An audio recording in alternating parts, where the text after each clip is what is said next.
Hello and welcome in, Magic learners, Magic for gooders, Magic players. Travis here bringing you the Living End updates for the modern meta for the post-Eldrazi world. I think that a lot of people think that Living End has just become a much better choice.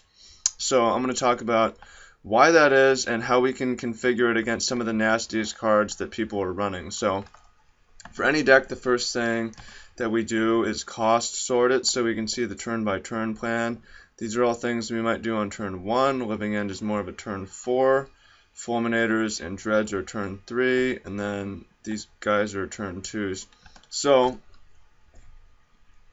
the first thing to notice is the main deck Ingot Chewers. Actually, before we talk about it, for those of you who don't even know how this deck works, the basic premise is note that nothing in the deck actually costs less than 3 mana, except for Living End. When Living End comes off Suspend, everything in play gets sacrificed and everything in the graveyard comes into play. So if we have a graveyard that's full of Cyclers and Evokers and Fulminator Mages, they lose their board. We get a really impressive board coming back.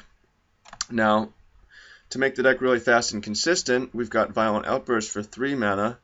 When you cast a spell, flip cards from the top until you hit a card that costs 3 or less. Same with Demonic Dread. These can only hit Living End, so we can consistently turn 3 Living End, which is an insane effect, and that's pretty good right now because if you look at the top 8 of the Pro Tour, they are all creature decks that are fast, tempo-oriented, so we need to be... If we want to win, we need to be able to deal with a lot of creatures very quickly, and Living End is designed for that. So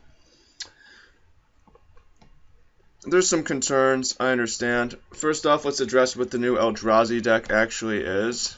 It's actually a tempo deck. It's really fast, so I've cut down on land destruction. I've gone to 3 Fulminator Mages for the time being. I don't think Fulminator is at its best. It's not as good as it had been. Instead, we really need main deck Ingot Chewers. We need Ingot Chewers because people are playing main deck Chalice, which counters Living End. So if people were playing main deck Chalice, we just need main deck Chewers. People are playing main deck Relic too. Ingot Chewer kills that. And then there's a lot of affinity, which Ingot Chewer is great against. And there's not a whole lot of... Oh, and it's just fine on its own. It doesn't cycle, but it's red for a 3/3 is not so bad. So now let's talk about the 2 drops. So Jungle Weaver, I'm still on. It's a 5/6, so it blocks Reality Smasher well. It blocks Blink Moth and Ink Moth Nexus. It blocks Vault Scourge. It blocks Signal Pest. It doesn't block I don't need to read Signal Pest. I believe this blocks Signal Pest. I'm playing Pale Recluse. Some people want to move away from it because it's not great against Reality Smasher, but it blocks Thought-Knot Seer. And it's not so bad against Reality Smasher because it works well with double blocks. The alternative here is Valley Remnant, which is 6/3 and trades with Reality Smasher, but it also trades with the 3/2 Matter Reshaper, which sucks. And Pale Recluse has Reach, which is definitely relevant against the Sky Spawner and the Blink Moth and the Ink Moth and so on. So this is where I'm at. I only have 2 Simian Spirit Guides because I don't think it's actually necessary for speed.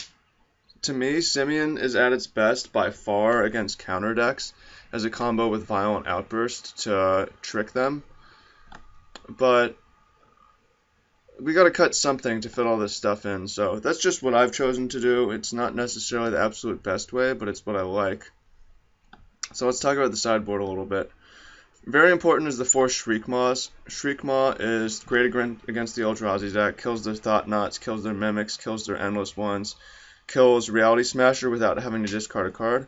I'm choosing not to main deck it because it's not necessary. Ingot Chewer is necessary, so this is just going to come in a lot as a 4-of.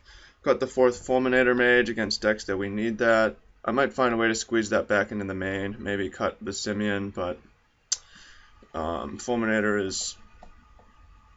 There isn't a lot of control right now, so well maybe we'll do something like... Yeah, I just don't want to fatten up the 3-drop slots too much with the curve.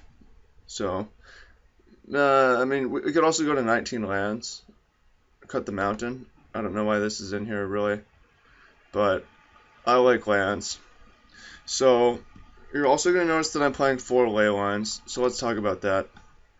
So a ley line serves multiple purposes. First of all, we want to have a really good plan against affinity. Affinity, we've got the reach creatures, which is important, and we've got the chewers.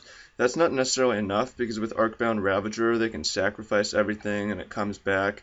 If they have Etched Champion, although I don't think they've been playing that, then that can be problematic. It's important to exile.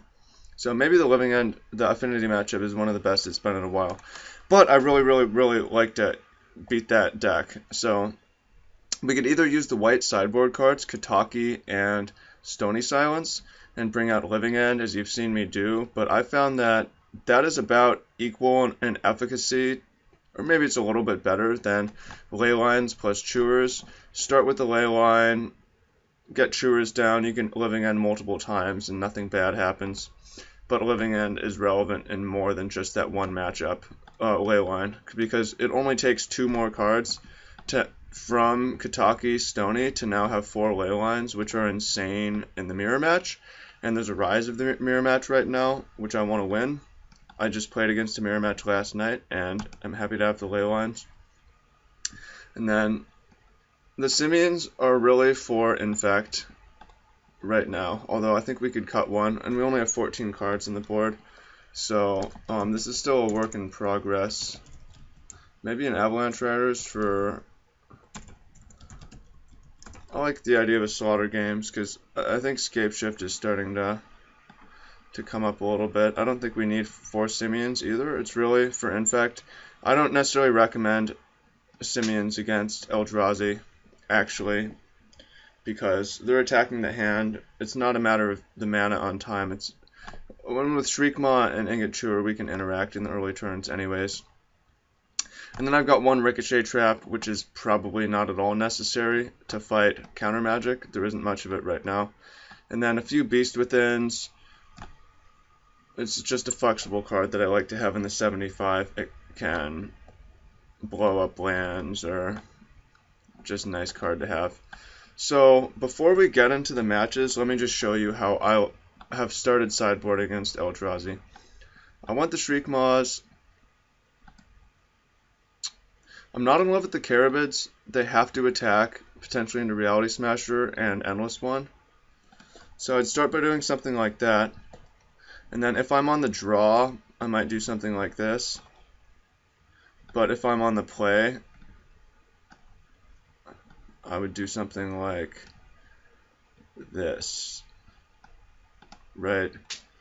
So the Fulminators are maybe too slow when playing second, but they're definitely fast enough when playing first.